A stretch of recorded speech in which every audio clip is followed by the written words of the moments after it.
Jumping overseas now, Iran expected to execute the first protester today in relation to the nationwide unrest that has rocked that country. ከተሰቀለ ጉርታ ያላችሁ ትራምፕ ኢራን ዋናውን የማጥፋት ትንቅንቅ ዓለም ለአሜሪካ ጥቅል እጅ እየሰጠ ይመስላል።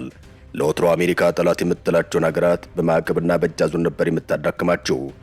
ነገር ግን ምስጢር መደበቅ ላይ ደካማ ናቸው የሚባሉት ዶናልድ ትራምፕ ወደ ስልጣን ከመጡ በኋላ ግን አሜሪካ በስውር ታደርጋቸው የነበሩትን እንቅስቃሴዎች በአደባባይ እየፈጸመችው ይገኛል። በተለይ አሜሪካ ከሶሻሊስትና እስላማዊ ስርዓት ከሚከተሉ ሀገራት ጋር ያላትን ቅራኔ በኃይል ወደ መጨረስ እየገባች መስሏል።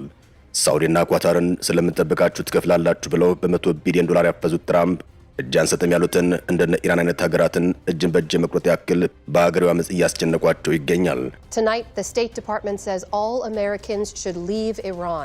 አሜሪካ ኢራን ለሽብር ቡድኖች መደበቂያና ድጋፍ መነሻ ናት በማለት ምንጩን የማድረግ እርምጃ ላይ ትገኛለች ነው ያሉት። ከአሜሪካ ጋር ግንኙነት አለ የተባለው ወጣት ኢራን ይዛለች።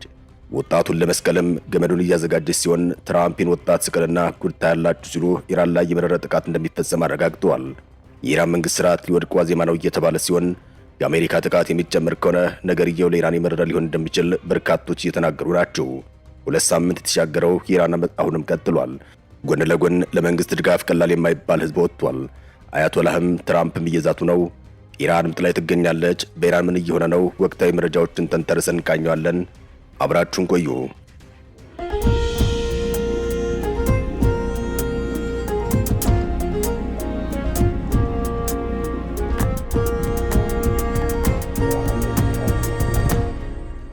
የኢራን መንግስት ሰልፈኞችን መግደል መጀመሩን ተከትሎም እርምጃ እንዲወሰድ ትዕዛዝ ተላልፏል። በዚህም የጸጥታ አስከባሪዎችና ሚሊሻዎች በወሰዱት እርምጃም በሺዎች የሚቆጠሩ ሰልፈኞች ተገድለዋል። የሰብአዊ መብት ድርጅቶች እንደሚሉት 2400 ተቃዋሚ ሰልፈኞች በኢራን ባለስልጣናት መገደላቸውን አረጋግጠዋል። ይህን ተከትሎም የአሜሪካው ፕሬዝዳንት ዶናልድ ትራምፕ የማይቀረው የሀገር እርምጃ ተግባራዊ ይሆናልና ጠብቁ ሲሉ ተደምጠዋል። በተለይም አንድ ወጣት ተይዞ የሞት ፍርድ የተወሰነበት መሆኑ ትራምፕን አበሳጭቷል። ይኸው ከአሜሪካ ጋር ግንኙነት አለው ተብሎ የተያዘው የ26 ዓመት ወጣት ስቅላት ተፈርዶበታል። ባለፈው ሳምንት በተቃውሞ ሰልፍ ላይ ያለ በቁጥጥር ስር የዋለው የ26 ዓመቱ ኢርፋን ሱልጣኒ ረቡዕ ዕለት እንደሚገደል ታውቋል። ሄንጋ የተባለ የሰብአዊ መብቶች ድርጅት ተወካይ እንደ የተፋጠነ ውሳኔ አናውቅም ሲል ተናግሯል። ይህን ተከትሎም ትራምፕ ልጅ የሚሰቀል ከሆነ የሆነ ታምርታ ያላችሁ እንደዚያ የሚያደርጉ ከሆነ በጣም ጠንካራ እርምጃ በፍጥነት እንወስዳለን ሲሉ ተደምጠዋል። የኢራን ፍርድ ቤት በ2 ቀናት እጅግ በተፋጠነ ሂደት ወጣቱ በሞት እንዲቀጣ ወስኖበታል። ግድያው በስቅላት እንደሚሆን ተረጋግጧል። ነገር ግን አሜሪካ ይህ እንዳይፈጸም እያስጠነቀቀች ይገኛል። ሆኖም ግን ይህ ወጣት ዛሬ ወይም ነገ ሊሰቀል ይችላል እየተባለ ሲሆን የሞት ብያኔ እንደተላለፈበት ተነግሯል። አንድ የኢራን ባለስልጣን ለሮይተርስ ሰዎች መገደላቸውን ገልጸው ለዚህም ሽብርተኞቹ ተጠያቂ ናቸው ሲሉ ተደምጠዋል። መቀመጫውን በአሜሪካ ያደረገው የሰብአዊ መብቶች ተሟጋች የዜና ወኪል ሃራናም እስካሁን ድረስ 1850 ተቃዋሚ ሰልፈኞች መገደላቸውን ማረጋገጡን ዘግቧል። የተቃውሞ ሰልፉን ተከትሎም ኢንተርኔት በተቋረጠባት ኢራን ከተገደሉት መካከል 135ቱ ከመንግስት ጋር ግንኙነት ያላቸው ናቸው የተባለ ሲሆን 9ኙ ደግሞ ምንም ተሳትፎ ያልነበራቸው እንዲሁም 9ኙ ህጻናት ናቸው ሲል የዜና ወኪሉ ዘግቧል። ትራምፕ በኢራን ላይ ስለሚወሰደው እርምጃና ምን ያክል ሰዎች እንደተገደሉ ማክሰኞ ምሽት ገለጻ ተደርጎላቸዋል። መረጃውን ተከትሎም እርምጃ መውሰድ እንደሚጀመር ዋይት ሃውስ አረጋግጧል። ማክሰኞ ዕለት ፕሬዝዳንት ትራምፕ በትሩዝ ሶሻል ማህበራዊ ገጻቸው ላይ የኢራን መንግስት ሰልፈኞችን በመግደሉ ትልቅ ዋጋ ይከፍላል ካሉ በኋላም የተቃውሞ ሰልፈኞቹ በድርጊታቸው እንዲቀጥሉበት ጥሪያቸውን አቅርበዋል። ህዝቡ በኑሮ ተማሪ ወጣ መሆኑ አመጹን አጠናክሮታል። ለውጭ ጣልቃ ገብነትም የተመቸ ሆኗል።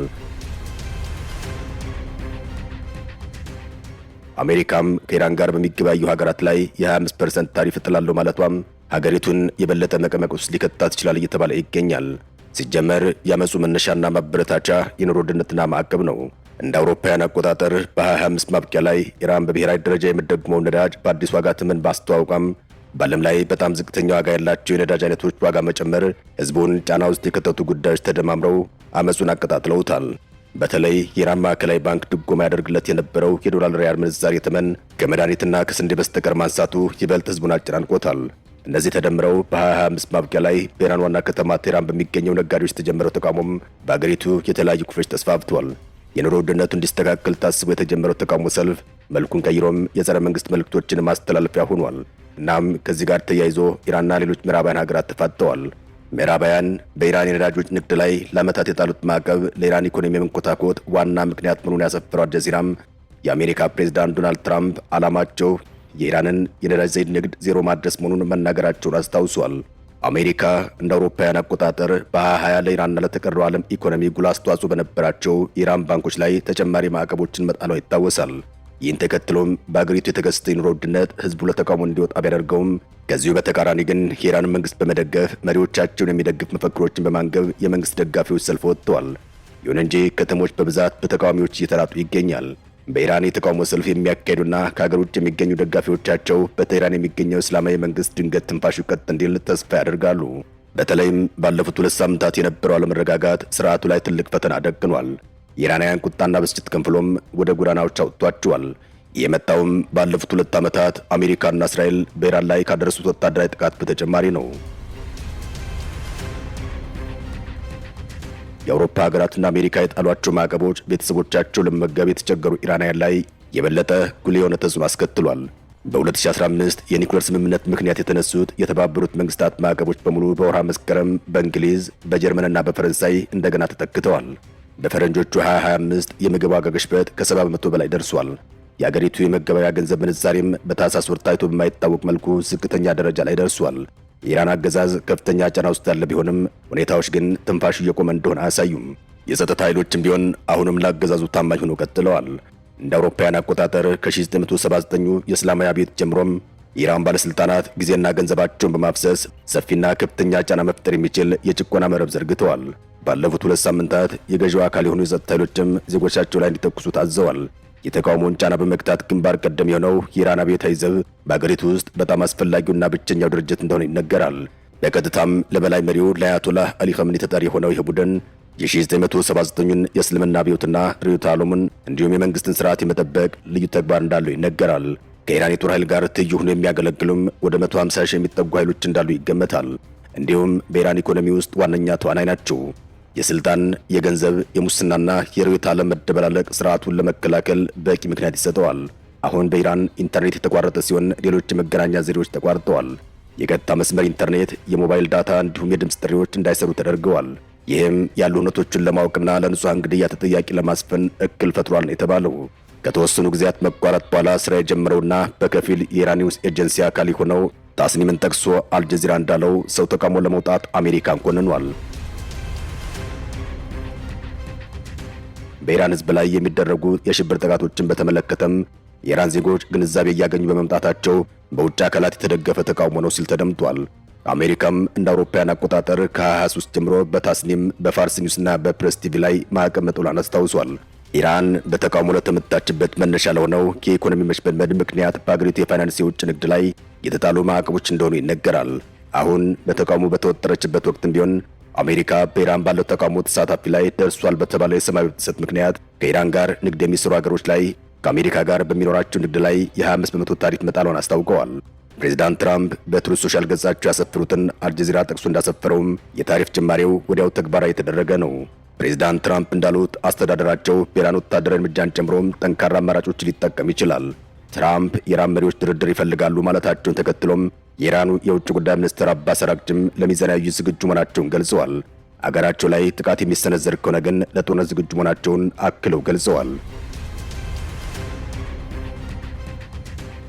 ምዕራባውያንም በኢራን እየተደረገ ያለውን መንግስት ተቆጣጣሪ ያለው የሚለውን የጸረ መንግስት ተቃውሞ ሰልፈኞች በመደገፍ የኢራን መንግስትን አውግዘዋል። ይህንን የሚቃወሙ ኢራናውያን ደግሞ መንግስታቸውን ደግፈው ሰልፍ ወጥተዋል የተባለው በሰልፉ ላይ የተገኙት የኢራን ፓርላማ አፈ ጉባኤ ሙሐመድ ባግር ጋሊባፍ እንዳሉት አገራቸው በአራት ጦርነት ተጠምዳለች። የኢኮኖሚ ጦርነት፣ የስነ ልቦና ጦርነት፣ ከአሜሪካና እስራኤል ጋር ወታደራዊ ጦርነት እንዲሁም ሽብርተኝነትን ለማስቆም የሚደረግ ጦርነት ውስጥ ትገኛለች ሲሉ ተደምጠዋል። የኢራኑ ፕሬዝዳንት ማሱድ ፐዘሽኪያን በበኩላቸው በአገሪቱ የተከሰተውን የኢኮኖሚ ቀውስ ለመታደግ ህዝባቸውን ለማስማት ዝግጁ መሆናቸውን ቃል የገቡ ሲሆን ሌሎች ሀገራት ግን ያለውን ሁኔታ ወደ ብጥብጥ ለመምራት መስራታቸውን ኮንነዋል። ኢራን ችግር ውስጥ ናት፣ ድጋፍም ተቃውሞም እያደረገች ይገኛል። ነገር ግን አንድ የማይጠገን ስብራት አግኝቷታል። እሱም በማዕቀብ የደቀቀው ኢኮኖሚያ ሲሆን የኢራን መንግስት ለትራምፕ አስተዳደር እጅ ሰጥቶ ከእስራኤል ሰላም ፈጥሮ ኢኮኖሚውን ካልታደገው አሁን ያለው ኢራን ስርዓት መውደቁ አይቀሬ ነው እየተባለ ይገኛል። የኢራን መንግስት አሁን የሚከተለውን እስላማዊ አስተዳደር ጭምር እንዲቀይር ይፈለጋል። ኢራን ግን ፈቃደኛ አይደለችም። ከአሜሪካም ሆነ ከእስራኤል ጋር መወዳጀትም እጅ መስጠትም አትፈልግም። ስለዚህ አመፅና ረብሻዊ መቀጠል ዕድሉ ከፍተኛ ነው እየተባለ ይገኛል። ሰላም ለመላው ዓለም ይሁን። አበቃን። ሰናይ ጊዜን ተመኘን።